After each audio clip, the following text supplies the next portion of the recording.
There are 10 types of indoor, succulent plants. They are, Aloe Vera, Burro's tail, Crassula, Ovata, Crown of Thorns, Flaming, Katy, Panda plant, Pincushion Cactus, Roseum, Snake plant, and Zebra plant. Aloe Vera is considered by many as the queen of the flowers because of its ability to heal wounds, its ability to reduce pain, and it is considered to be an important part of the miracle plant.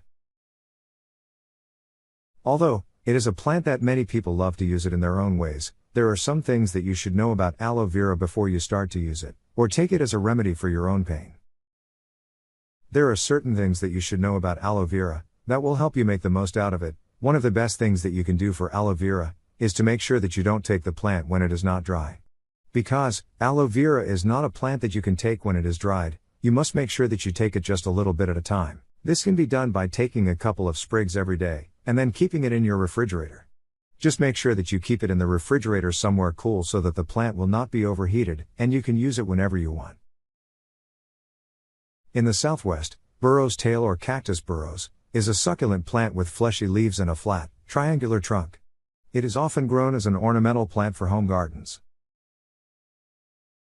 In Arizona, it is often found along cactus beds. The Burro's tail is a succulent plant that has several types of flowers. Some of these flowers are very large and bloom on a regular basis. Others are small and bloom only once every few years. A good Burro's tail is also a good plant for a home garden, because of the variety of plants it can support, such as Mexican lilies, Mexican tulips and Mexican sunflowers. Planting Burro's tail is not a difficult process, although some people choose to plant it in pot. You should make sure that the plant has ample light so that it will bloom properly. In addition, you should choose a location that is well watered, because the water in the pot will provide the plant with the moisture it needs to grow well. After the plant has started to grow, it is important that you prune it regularly so that the roots do not wither and die. Pests such as white grubs can be controlled by pruning. Once the plant has bloomed and died, you should cut the root of the plant back to 1 inch in length and lay the root on top of the soil. You should keep in mind that the roots should be spread to get the most benefit from the moisture. The Crassula ovata, also known as the jade plant, is also a cactus that has a bluish-green coloration to the leaves, and the flowers are very small and fragrant. The jade plant is native to Central and South America, and it is native to areas that receive precipitation from rain, snow or hails. The jade plant blooms from late May through early July in South America, and it has small purple flowers and small purple, succulent leaves.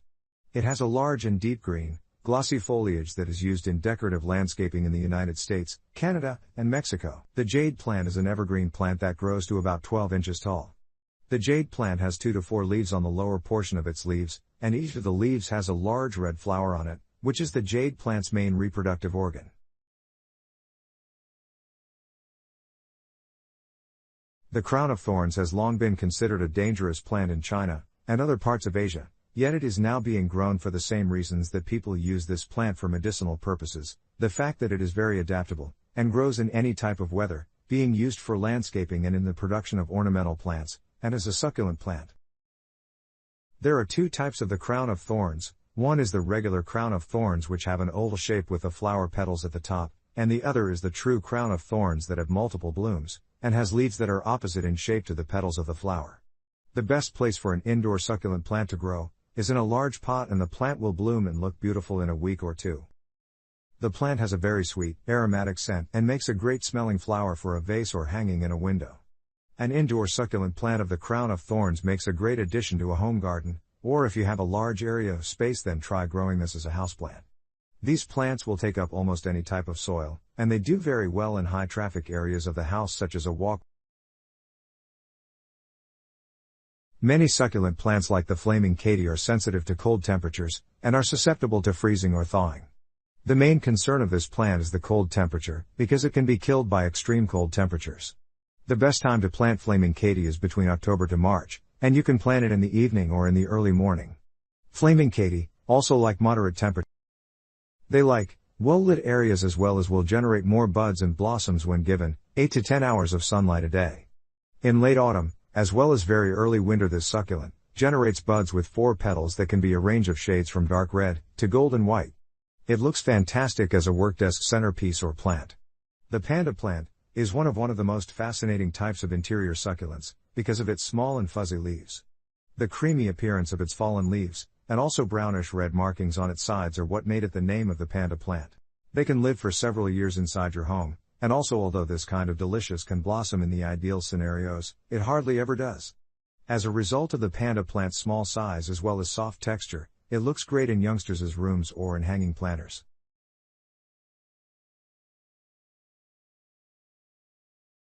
Pincushion cactus is the succulent plant that is one of the most popular exotic plants to grow at home. If you are wondering what a pincushion cactus is, then it is a succulent plant that is grown mainly for its succulent leaves, that are covered with a brown powdery substance that makes the plant look like it is covered with a cactus leaf. The leaves of this type of plant are very tall and they are usually covered with the cactus leaf, and when it rains or the plant is exposed to extreme heat, then the powdery brown material is revealed.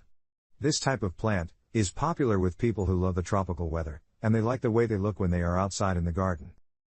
This type of plant is not that hard to grow. You can grow pincushion cactus plant in a pot in your garden, and you can also grow it out in your patio. You can also grow a plant of pincushion cactus in a greenhouse. These types of plants will grow well in any weather and they are great for growing outside in the summertime.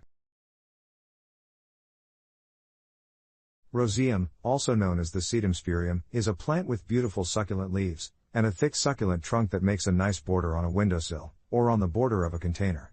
The succulent leaves of Roseum are dark green, usually with white veins, and are usually around the base of the plant, with the leaves overlapping each other and forming a rosette. The succulent plant has small dark green blooms, usually in the late summer or early fall. There are 3 to 9 leaves on the plant.